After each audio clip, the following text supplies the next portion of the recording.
Hai sobat, gue Amli Story. Gue kali ini mau bahas berita yang lagi happening saat ini, yang lagi ya naik daun lah. Apa aja tuh, kita simak dulu ya. Jangan lupa ngopi dulu. Kopi.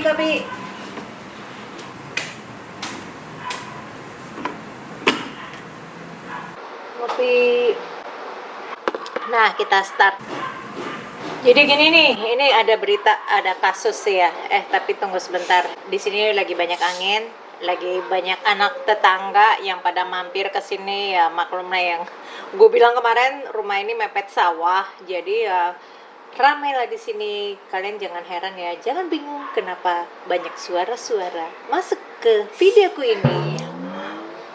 Nih ya, lihat ya. 3 hari disekap penculik, pengusaha asal Jakarta mampu loloskan diri. Siapa itu namanya? Hendra Halim, umurnya 38. Dia adalah pengusaha asal Jakarta, dianiaya dan disekap di dalam mobil oleh sekelompok penculik, akhirnya bisa meloloskan diri. Jadi korban ini berhasil kabur. Oh, kronologinya dulu ya. Jadi menurut keterangan si saksi Misri Karyati, korban ini disekap di dalam mobil Toyota Fortuner. Namun para warga tidak mengetahui kalau dia ini adalah korban penyekapan. Awalnya kata dia ada sekelompok orang mampir di warungnya. Terus saat itu terlihat ada 4 orang turun dari mobil. Oh, berarti si Misri ini adalah pemilik warung ya. Nah, saat itu terlihat 4 orang turun dari mobil pesan minuman. Sementara mobilnya ini masih dalam keadaan nyala.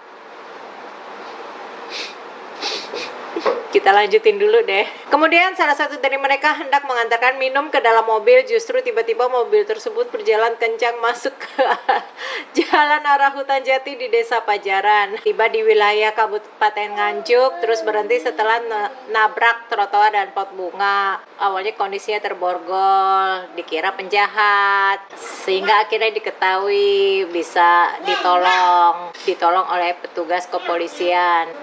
Jadi penyekapannya ini, penculikannya ini bermula korban sedang transaksi jual beli mobil di wilayah Cibubur, Jakarta. Malah korban diculik dan disekap di mobilnya sendiri. Terus dia mengaku hingga babak belur.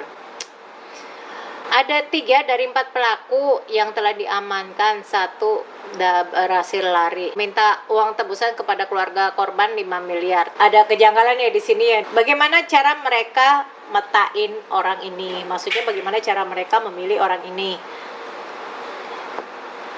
Oh ya, tadi sampai mana ya? Nah, jadi kan ini ada 4 orang pelaku. Mereka mau culik 1 pengusaha. Nah, ini bagaimana caranya mereka bisa memetakan orang ini ya? Belum diketahui nih ceritanya. Jadi masih sedang dalam tahap penyelidikan. Cuma yang membuat gue lucu adalah 4 orang ini yang lagi culik-culik ini kan, mereka tuh sampai tuh di Nganjuk, di Madiun ya tadi kan, di Madiun kan. Mereka ini sampai ke Madiun ya. Jakarta, Madiun. Coba kita cek dulu. Cibubur ke Madiun berapa jam? 7 jam. Dan bagaimana caranya mereka bisa melewati PPKM? Maksudnya kan setidaknya kan di jalan tol kan diperiksa ya. Terus bagaimana caranya mereka bisa melewati banyak petugas yang ada di jalan tol dalam 7 jam perjalanan. Cuma juga belum dikasih tahu ini kronologinya. Terus 3 hari 4 orang ini turun buat ngopi, yang entah itu warkopnya memang terkenal dengan kopinya yang enak, atau memang mereka ini ngantuk jadi capek. Ya, kita ngopi dulu yuk. Sorry. Tapi beruntung ya si Hendra Halim ini, meskipun tangannya diborgol, dia cerdik, dia ini cerdas, dapat melarikan diri dengan mengendarai mobilnya lagi. Ya, tangannya terborgol, mungkin di belakang entah gimana dia berhasil ngambil itu handbrake-nya, cekrik, terus langsung injek gas. Kenapa ditinggalin di dalam mobil, jadi dia bisa pergi. 4 orang ini mungkin udah kecapean. Good job Hendra Halim, kamu pintar, kamu berhasil meloloskan dari mereka. Dan gue berharap sih sebenarnya ya, bagi para korban penculikan ini statusnya sama dengan korban pembunuhan, karena mereka kan sudah mengambil seluruh waktunya Hendra Halim untuk terpisah dari kehidupan dia yang sebenarnya. Jadi dia terpisah dari keluarganya, terpisah dari pekerjaannya, terpisah dari kegiatan dia sehari-hari. Tapi gue nggak tahu nih, kalau penculikan itu hukumannya berapa lama ya? 3 tahun, paling lama 15 tahun kalau penculikan.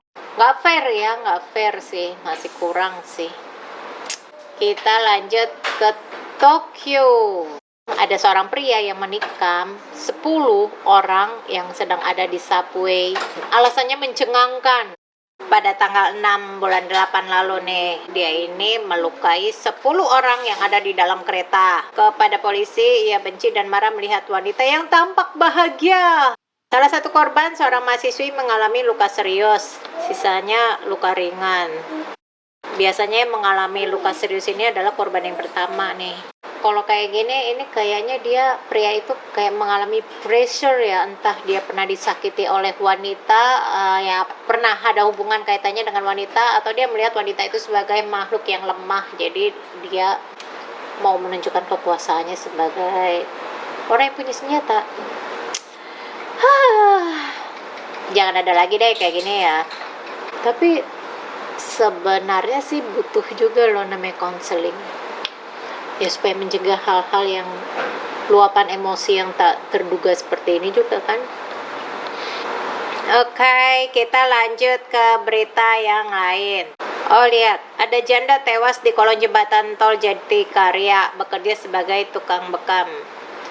Panggilan. Apa yang terjadi dengan wanita ini? Dia ditemukan di kolong jembatan tol Jatikarya, dipastikan korban jembatan tol Jatikarya. Kan kolongnya. Oh, ini dia nih. Ini bukan tempat yang dilalui orang ya. Nggak lalu lalang di sini, tapi meskipun begitu ya ada aja sih orang datang ke sini ya. Luka di sini. Kalau luka di sini biasanya dia ada kenal dengan korban. Berarti kemungkinan nih kejadiannya tanggal 5 nih. Karena dia permisinya kan tanggal 4 ya. 4 atau 5 ya, mungkin 4 malam atau 5 siang atau 5 malam. Ditemukannya siang, tertutup gundukan tanah, jadi tidak dikubur, cuma ditutupin saja, kuburannya setengah, tangannya masih nongol, kakinya masih nongol. Ya yang melakukan ini buru-buru, atau dia bisa jadi ya dengan pakai tangan, dan tangannya udah ada luka karena mau ngikis tanah dan ngambil tanah buat nutupinnya.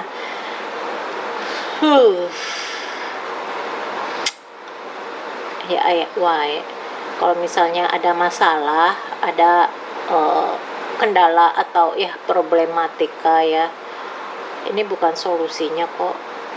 Tidak berhak deh melakukan hal ini. Ya marah-marah aja deh, tapi nggak usah begini ya, nggak usah sampai lepas kendali. Kita harus bisa mengendalikan diri kita ya. Oke, aku harap kamu suka dengan videoku ini, dan nantikan video-videoku berikutnya yang akan aku upload setiap hari. Dan mohon maaf untuk kesalahan ucapan tutur kataku semuanya, mohon dimaafkan. Kalau kamu punya anak, kamu punya saran, mohon ketik di bawah. Jangan lupa like dan subscribe. Stay safe and stay healthy.